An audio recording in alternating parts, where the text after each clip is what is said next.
Bonjour tout le monde, ici c'est Veille Thierry. Je suis ravie d'être aujourd'hui une nouvelle fois avec vous. Alors, on va faire avec le décor ambiant. Je ne suis pas chez moi, comme vous le savez. Et donc, il y aura des bruits, etc. comme d'habitude. Comme d'habitude aussi, prenez acte, s'il vous plaît, que ce que je vous retransmets, ce sont des énergies, des images, des sons, des ressentis. Et il y a aussi du vécu. Donc, prenez du recul, écoutez, mais écoutez vous également, votre corps. Qu'est-ce qui vibre? Est-ce que c'est en accord avec votre cœur, votre corps, vos valeurs? D'accord? Ne prenez pas ce que je dis pour argent comptant, c'est important comme d'habitude. Alors, quel va être le sujet d'aujourd'hui? C'est une grande question. J'ai eu des difficultés, je vous avoue, à mettre le mot dessus adéquate.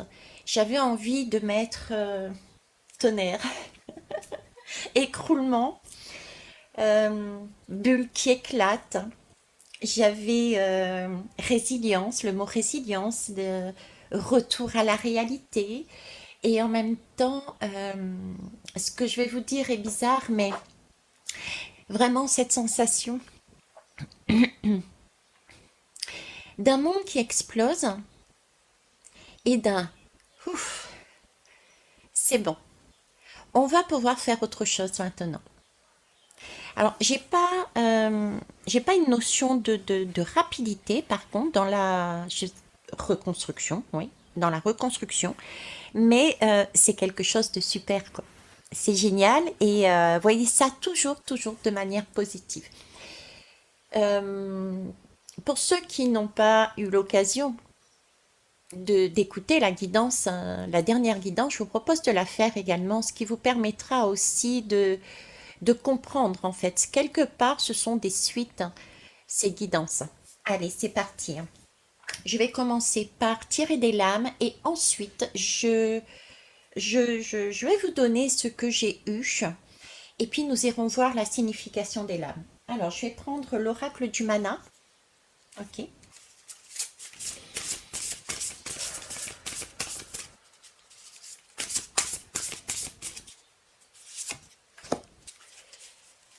Ça marche. Après, ça c'est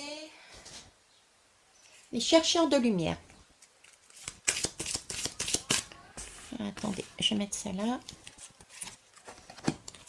Alors, une. Ouais, je vais mettre de l'air couleur sur sur la guidance. C'est parti. Hop, zoom. Alors, j'espère que vous allez bien. Tenez bon. Ce sont que des belles choses qui arrivent, contrairement à ce qu'on peut penser. Effectivement, il va falloir être calme, du moins tenter. Avancer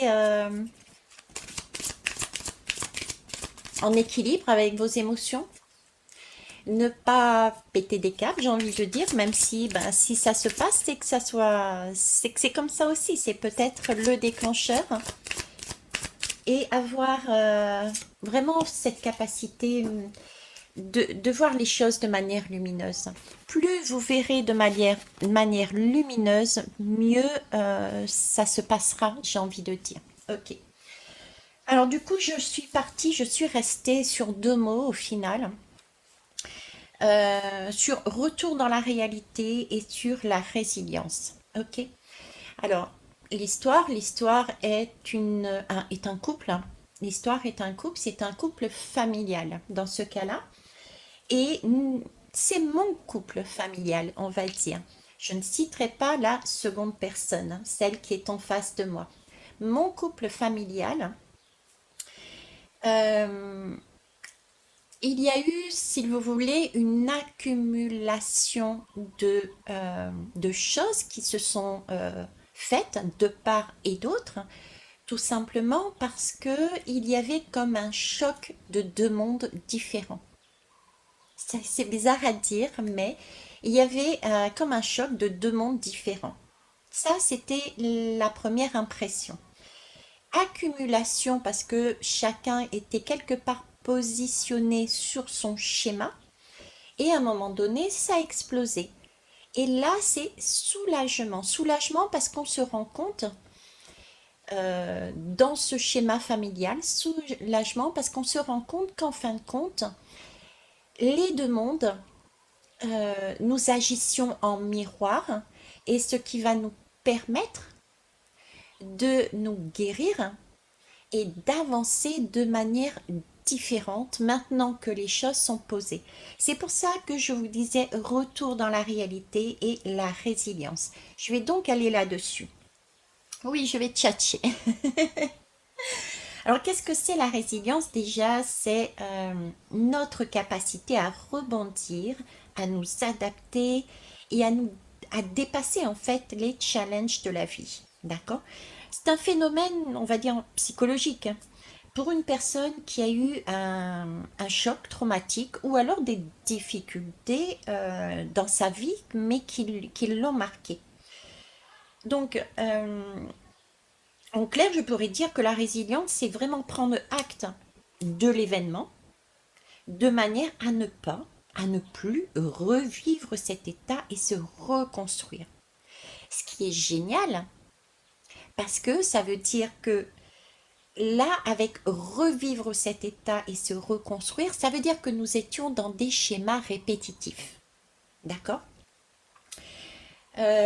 Ensuite, pareil, je vais mettre de temps en temps sur pause, hein, j'ai oublié de vous le redire pour éviter les TCI. Aujourd'hui, j'ai ma dose de messages. Ok. Donc la résilience s'acquiert ben, justement plus ou moins facilement. Et comme le deuil, ben, il y a des étapes, il y a des phases, il y a des mécanismes. À partir d'un choc traumatique, comme je vous disais, mais aussi de difficultés quotidiennes, il va y avoir donc différentes phases. La première, mais il peut y en avoir d'autres, hein, mais moi ce que j'ai perçu et ce qu'on m'a donné, les images qu'on m'a données aussi, c'était on va d'abord résister. C'est pas moi, c'est l'autre. C'est un peu ça, quoi. Et on résiste, ok? Ensuite, possiblement, on va essayer de s'adapter aussi. Et vous voyez, c'est un peu ce mécanisme de je me défends et je me protège. Et dans ce cas-là, on est dans une bulle, mais cette fois-ci imaginaire. C'est comme si nous avions tourné, on s'était mis par défense, par protection, vu ce choc, dans une bulle pour ne plus voir la réalité parce que ça a été traumatique. Ok? Après, il y a la prise de conscience du fait, par exemple, d'une accumulation de choses. Ça fait pression, pression en nous, un peu comme le volcan. Cette lave dont je vous parlais qui remonte et qui se lance dans l'eau, c'est le phénomène de l'alchimie dont je vous parlais sur la guidance précédente.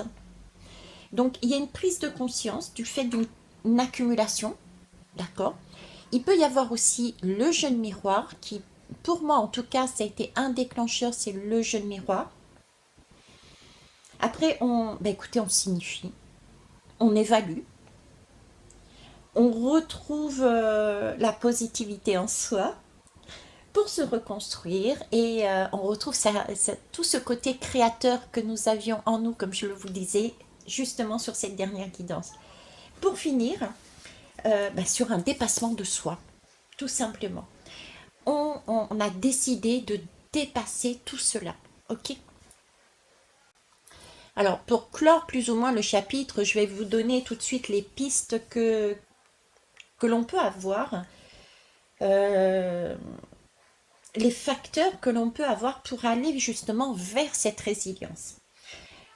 Euh, Ce sont des éléments qui peuvent renforcer cette capacité de la personne justement à faire face aux défis et à l'adversité, ok? Donc, la première chose, il peut y avoir le soutien social, des relations positives, un réseau de soutien qui est vraiment solide. Donc, je remercie toutes les personnes qui ont été là dans ce sens pour moi. Merci.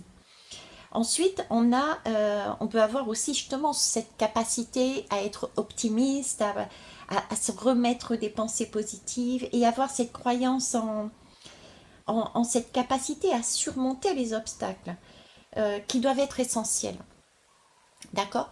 Donc réfléchissez dans votre vie, il y a des moments où vous avez été dans des situations très compliquées et vous avez été dans une résilience avec un surpassement de vous-même pour aller au bout du bout et arrêter certains schémas. D'accord? Dans ma balade hier, quand je suis descendue à Trois-Bassins, j'ai vu, on va dire, l'autre moitié familiale être justement dans ce surpassement de soi-même, d'elle-même, cette personne. Ok. Donc on a tout ça en nous. Ce qui peut aussi renforcer justement cette capacité à faire face aux défis, à l'adversité, c'est de pouvoir s'adapter, être capable de s'adapter aux changements et de trouver des solutions créatives. Euh, de retrouver aussi son autonomie, avoir confiance en ses propres compétences, en sa capacité à prendre des décisions. Et dernier facteur qui peut amener vers la résilience, c'est avoir une gestion du stress et des émotions saines. 11h19, quand j'ai mis sur pause par rapport au TCI, comme je vous disais. 11h19, 11h en fonction des tarots, c'est soit la force, soit la justice. Donc là, on nous parle encore de remettre en équilibre de manière juste et équitable. D'accord? Et le 19, c'est le soleil. Le 11, pour certains et certaines, associe aussi ce chiffre, ce nombre, je ne sais plus, à tout ce qui est lié à l'âme sœur, flamme jumelle, enfin bref, il y a tout ça parce qu'il y a aussi une idée de 1 plus 1 égale 2, et puis ce sont deux 1 qui sont là côte à côte et qui avancent ensemble. D'accord. Donc c'est amusant parce que j'allais vous dire, je vais essayer de conjuguer justement ce mot résilience, mais de manière affective. Parce qu'on me transmet ça en fait depuis des mois, voire même peut-être depuis le début, c'est-à-dire depuis 2 ans que j'ai ouvert ma chaîne. Cette image, entre autres, du lien d'or. Je vous disais, quand je vous parlais des liens et des liens d'or, c'était pas forcément le couple. Ça, c'est le couple, ok, le couple amoureux, on est ok. Et on va en reparler. Mais c'est aussi le couple famille, le couple amical, etc., etc. C'est donc pour moi, ouais, c'est donc pour moi le sujet, les liens, le lien, à condition de trouver la conjugaison affective adéquate. D'accord? Pour aller vers cette résilience et pouvoir se dépasser. Pourquoi? Ben, parce que pour moi, depuis le départ, on me dit que, on me dit que l'amour peut agir comme un moyen quelque part de, c'est peut-être pas le bon mot que j'emploie, mais de gommer des représentations négatives de soi. Un moyen de voir, en fait, les représentations négatives de soi. C'est un peu l'effet miroir quand vous regardez l'autre et vous faites waouh. Et bien ce waouh, vous l'avez quelque part en vous, mais vous vous mésestimez. D'accord? Euh, donc pour moi, l'amour peut agir comme ce moyen-là, ce moyen. Parce que quand on regarde par exemple dans un couple, d'accord? Dans un couple, le fondement du couple se construit quelque part dans la réponse à la question: qui suis-je pour me faire aimer? Ouais. Qui suis-je pour me faire aimer? Là, je ne sais pas si vous l'avez lu, mais il y a un livre de Boris Cyrulnik. C'est Parler d'amour au bord du gouffre. C'est vraiment en plus ça fait vraiment la reliance avec la guidance que j'ai faite hier, le gouffre, puisque les photos que j'ai prises sur cette guidance pour parler de l'alchimie, pour parler de plein de choses, euh, et ont été faites sur justement le gouffre C'est un lieu à l'île de la Réunion qui s'appelle Le Gouffre et qui se situe à l'étang Salé. L'étang, donc c'est un étang, enfin le mot est un étang, mais le lieu n'en est pas un. C'est un étang, donc symboliquement il y a quelque chose qui croupit. Et salé, on retrouve encore le sel de la chimiste. Ok. Donc ça m'amuse, là je suis en train de le réaliser en même temps que je vous parle. Je reprends après une pause, je vais vous signaler les pauses à chaque fois. Donc c'est un livre parlé d'amour au bord du gouffre de Boris Cyrulnik qui affirme que le couple peut penser les blessures de l'enfance. Ouais. Vous voyez, c'est un peu l'image qu'on me met là. Bon, alors vous mettez, vous interprétez, vous interchangez, pardon. Vous pouvez interchanger. Hein. C'est un peu monsieur peur de perdre, par exemple, aime Madame la vie. Ou bien vous faites l'inverse. Hein. Madame peur de perdre aime Monsieur la vie. Et la présence de Monsieur peur de perdre sécurise Madame qui dynamise.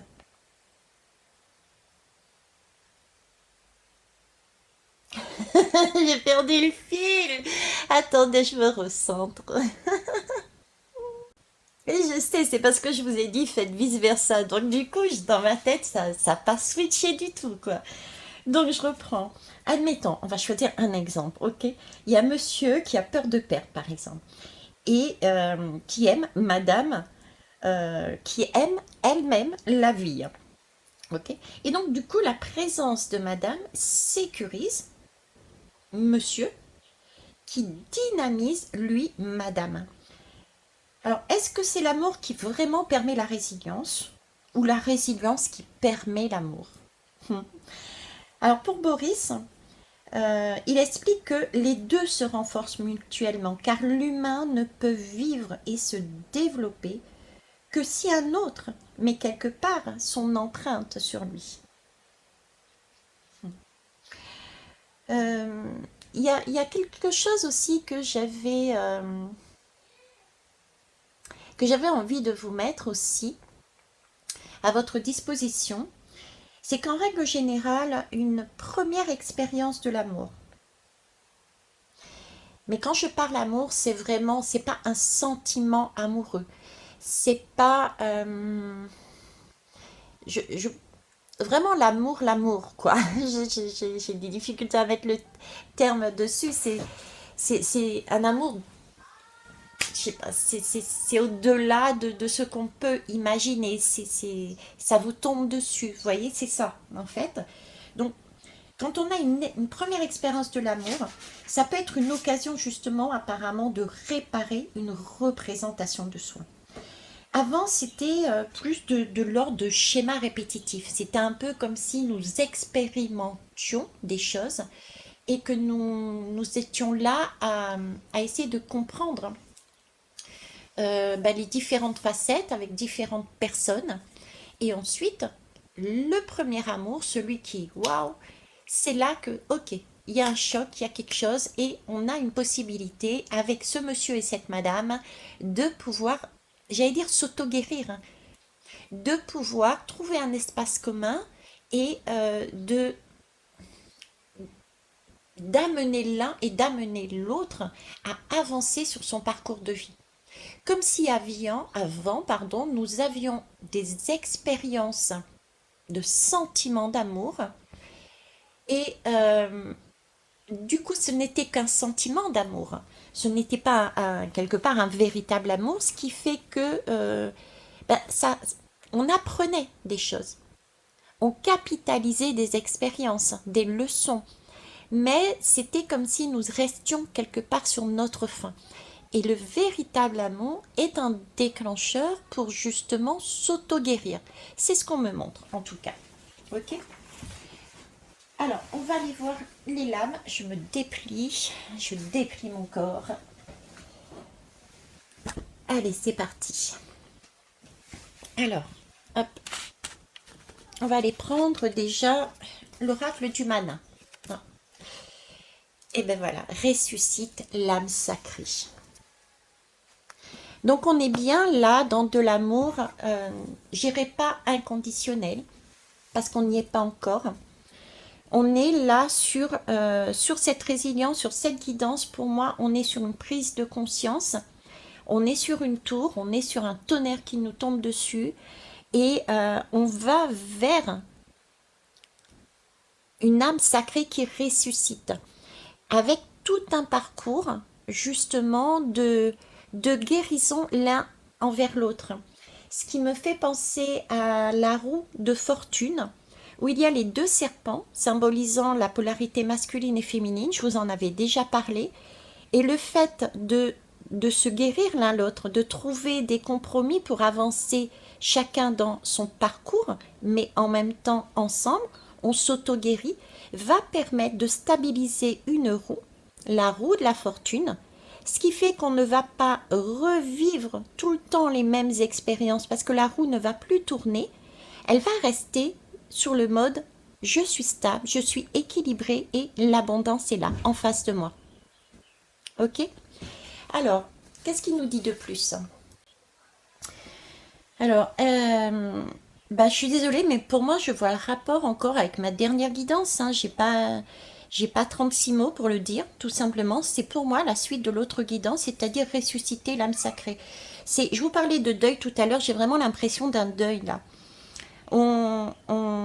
C'est comme si on accompagnait quelque part notre propre défunt vers un monde paradisiaque. Notre propre âme s'envole et on va vers un autre monde en fait. On est la 48, euh, le Toui-Toui, d'accord, c'est du tahitien en fait. Hein. Le Toui-Toui, c'est le pont entre les deux mondes en fait. Il est là pour apaiser les chagrins des hommes et des femmes euh, et amener justement quelque chose de beaucoup plus joyeux parce que en fait, on est en train de quitter un corps, mais l'âme, elle est tout le temps là, là. C'est une mort symbolique, en fait. C'est pas une mort terrestre réelle. Donc, c'est une résurrection de cette âme et c'est cette flamme sacrée qu'on a en nous, cette vie que l'on remet en cours. Donc, ici, on nous propose de remettre de l'énergie dans notre vie, dans les organes de notre vie, je dirais même. D'accord? Et quelque part, du coup, de faire une désintoxication. Une désintoxication, par contre, une désintoxication de tous ces schémas qui sont en nous. C'est pour ça que je parlais ça prendra quand même du temps. Euh, que ça soit dans le corps, c'est vraiment à tous les niveaux du corps, autant de l'alimentation, des fonctions vitales, au niveau émotionnel, des émotions à guérir, se faire, se bichonner, se laisser bichonner. Euh, voilà, c'est vraiment prendre un temps, observer un temps de régénération sacrée, mais de manière positive. D'accord? C'est ok. On est décédé, on est au bout du bout, mais notre âme ressurgit et elle est sacrée. Ok? N'oublions pas, là aussi, c'est ressusciter l'âme sacrée, c'est aussi le lien d'or, le couple, c'est aussi être accompagné par des personnes positives, être en soutien, des personnes qui sont solides. Donc, on me parle de tout ça, en fait, là-dedans. Ok? Parce que là, le 4, significatif, c'est les quatre pieds de la chaise. Donc là, on se stabilise. Le 8, c'est un 8 qui va au-delà. C'est le 8 de la sortie pour moi. C'est pas le 8 de l'infini qui se retrouve dans ce sens où on fait des schémas répétitifs, mais c'est le 8 qui est aligné perpendiculairement. On sort justement des schémas répétitifs. On décède pour ressusciter son âme sacrée, cette étincelle de vie que l'on a en nous. Donc, ce qui va se produire, chez, chez vous peut-être, cette sensation d'explosion, de tour qui s'écroule, de se dire mince, euh, je réalise que je ne suis pas dans la vie, dans la réalité, mais je me suis enfermée dans une bulle parce que j'ai eu à un moment donné, un traumatisme, ou parce que la vie a fait qu'il y a eu des événements qui ont été suffisamment forts pour me mettre dans une défense et une protection en même temps, cette bulle, et ça va exploser. Donc, ayez ce cran de voir ça de manière lumineuse et d'avancer. Ok. On va aller voir l'autre jeu qui est en fonction de certaines couleurs. D'accord. Alors, le bleu nuit, représente l'aspect de nous-mêmes à découvrir, car pour l'instant, on est limité là-dedans, on est restreint. Donc, c'est le quoi. Quelque part, c'est le quoi. Ok. Alors, la contribution, le 6. Ok.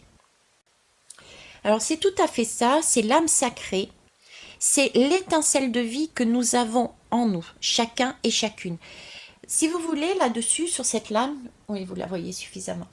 C'est un peu, du coup, on a explosé notre bulle d'imaginaire, de rêve. On revient quelque part à la réalité. C'est même pas quelque part. On revient à la réalité. On regarde où en est sa vie et on se dit, ok, il y a ça à reconstruire. Où j'en suis. On fait un état des lieux. C'est comme si on faisait un état des lieux. Ensuite, on met un plan d'action, on va dire, et on fait étape par étape, petite chose par petite chose. Le tout accompagné, si possible, de personnes, que ce soit de professionnels, d'une autre personne, d'autres personnes autour de vous. Et la question qu'on peut se poser là-dessus, que tout le monde peut se poser là-dessus, c'est quel est le sens de ma venue dans ce monde? De quelle manière je peux contribuer à améliorer les choses dans mon monde? Et la question qu'on se pose aussi régulièrement, et c'est peut-être pour ça aussi que des personnes ne se sont pas encore franchement positionnées au niveau du travail, au niveau des passions, etc. Et sont encore dans un schéma de si je travaille, c'est pour une raison alimentaire, mais ça me plaît pas, mais je reste là-dedans et je fais avec. C'est traumatisant, c'est du quotidien, mais bon, je me suis fait une petite bulle de défense-protection qui peut peut-être exploser. Ça peut être aussi, par exemple, des événements, vous perdez votre emploi. Bref, là, c'est la question avec cette lame, c'est quels sont les dons, les capacités que j'ai depuis ma naissance qui vont aider et soutenir ce monde en évolution. Donc c'est vraiment une reconstruction.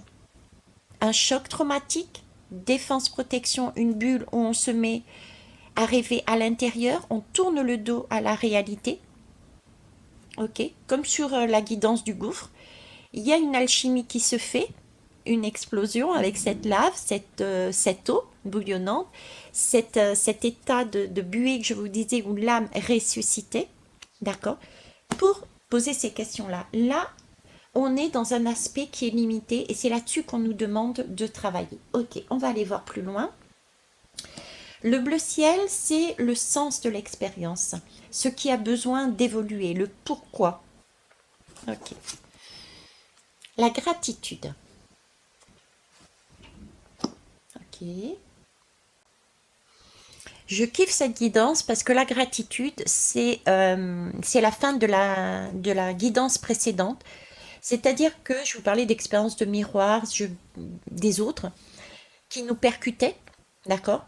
Et être dans cette gratitude, justement, c'est le pourquoi, c'est réaliser en fait que toutes ces expériences, ne pas les prendre de manière négative, mais au contraire y mettre de la lumière, comme un enfant qui regarde les choses, mais de manière neutre, sans jugement, et se dire waouh, merci de m'avoir fait vivre cette expérience. Parce que je me serais trompée en fait. J'aurais été dans ma petite bulle, je n'aurais rien compris et je serais restée dans un schéma qui ne me convenait pas, dans un travail qui ne me convenait pas, dans un couple qui ne me convenait pas, dans une maison qui ne me convenait pas, etc., etc. Qui ne sont pas à proprement parler à l'intérieur de moi, dans mon âme, mes valeurs, mes possibilités, mes capacités. Donc là, être dans la gratitude, on nous propose d'être dans la gratitude de pour toutes ces belles expériences que l'on a vécues. D'accord? Anciennement, ces schémas répétitifs, ces tours qui tombent, prendre ces leçons-là et remercier. Et le fait de remercier va permettre également d'alimenter cette roue de l'abondance que je vous expliquais tout à l'heure. J'ai le mot serpentaire, le 13e signe du zodiaque qui m'apparaît là. Donc c'est une 13, c'est aussi une mort, c'est sortir de cette roue astrologique, puisque le serpentaire, c'est le 13e signe de la roue astrologique, non, de la roue... ah mince, je trouve plus le terme, c'est pas grave. Le poisson, alors le bélier, le taureau, patati patata. Astrologique. Bah si, astrologique. Bon bref, vous m'avez compris, du moins j'espère. Ok. Donc j'ai ce mot-là qui apparaît ici à ces deux niveaux-là. Ok. Euh, donc être reconnaissant de cette énergie, de ces expériences qui... Parce que c'est du bon, c'est de l'utile, c'est du joyeux, c'est du merveilleux. Cette étape, il faut déjà se l'approprier à l'intérieur de nous. Voyez, on ne peut pas extérioriser quelque chose si à l'intérieur de nous, on ne voit pas la magie de notre expérience. Et quand je dis ça, c'est l'âme plus loin agit. La magie, c'est quoi? C'est notre âme qui agit. Elle agit dans notre corps, elle alchimise. Parce qu'on n'a pas été en mesure pour X raisons, et c'est OK justement. C'était des expériences, des schémas répétitifs que nous devions vivre de façon à arriver à ce stade d'alchimie qui va nous permettre de revenir à une âme sacrée. D'accord? Alors c'est notre propre âme qui est sacrée. Ensuite, forcément, vous pouvez adapter par la suite à l'extérieur. Parce que la gratitude, c'est d'abord en nous qu'on doit la mettre. Ce rayonnement, cet émerveillement. C'est waouh, j'ai vécu ça, c'est génial. Et mon âme a agi. Mon âme agit. La magie. Et m'a permis de revenir sur mon parcours, sur mon chemin. C'est superbe. On va aller voir ici. C'est justement, on parle là de l'alignement de la lumière pour transformer l'expérience. Donc le comment aussi. Oh, le génie divin. Le 6 et le 0. Le 6 c'est la lame de l'amoureux, des amoureux. Donc c'est une histoire de lien, de lien d'or. C'est une histoire de couple. C'est une histoire de... Alors là, ce qu'on est en train de me dire, on me fait de lien d'or, de couple. Euh, je vais en revenir après, hein. Non, on me dit maintenant. Ok, c'est ce que je vous disais tout à l'heure là, sur les amoureux, sur le premier amour. Vous voyez, le premier amour. Et après ce premier amour qui est le déclencheur, il va y en avoir d'autres. Et ça va être, vous allez voir les choses différemment. C'est-à-dire que toutes les personnes, c'était comme si cet amour véritable va provoquer un choc, d'accord, qui va vous permettre de revenir quelque part à la réalité, au final, et ensuite vous aurez différentes aides. Ce seront des autres miroirs. Ça peut être un ami, ça peut être une personne de la famille, ça peut être... Voilà, il y a de cet ordre-là. Hein. On me dit, c'est... les bulles, il y en aura d'autres. Des miroirs, il y en aura d'autres. Ok. Alors, le 60. Donc, le choix, la lame des amoureux, c'est aussi choisir, se choisir. Et le 0, c'est vraiment quand tout s'écroule, eh ben, on a tout vu. On a vu qu'on n'était pas dans la réalité, on a vu ce qui manquait, ce qu'il fallait faire. Donc là, c'est vraiment l'espace de reconstruction. On peut tout faire, hein. On peut tout faire puisque on remet notre âme sacrée. On la remet en valeur, hein. Ok. Alors, vous voyez, la gratitude, je vous en parlais tout à l'heure, c'était important d'être dans la gratitude parce que ici, ce génie divin, positionné tel que c'est ici, j'ai vraiment cette notion d'alignement du bas et du haut. Tout ce qui est en haut est en bas, tout ce qui est en bas est en haut. J'ai cette énergie universelle de la co-création, celle qui est expansive en fait. Euh, Parce qu'on arrive à relier, euh, on arrive à relier son propre pouvoir créatif, d'accord? Puisque là, on a travaillé dessus, on a été en gratitude et on a eu des leçons, on a vécu des expériences. C'est pas un savoir qui est de l'extérieur, on les a vécus. Donc, on est capable de relier tout ça avec le divin. Et du coup, on est prêt à exprimer davantage sa beauté à l'extérieur.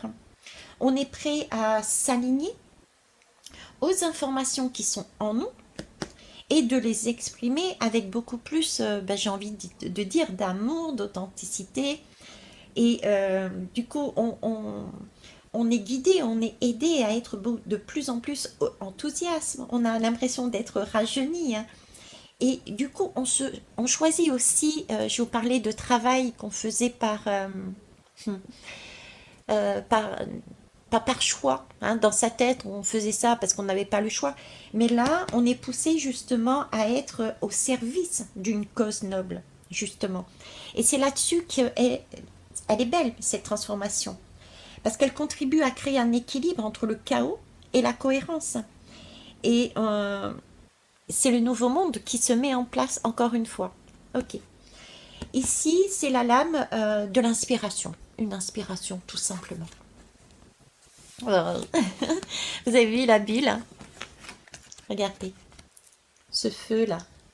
Cette belle lumière, regardez. Elle se retrouve dans la main. Ok. Super. La célébration.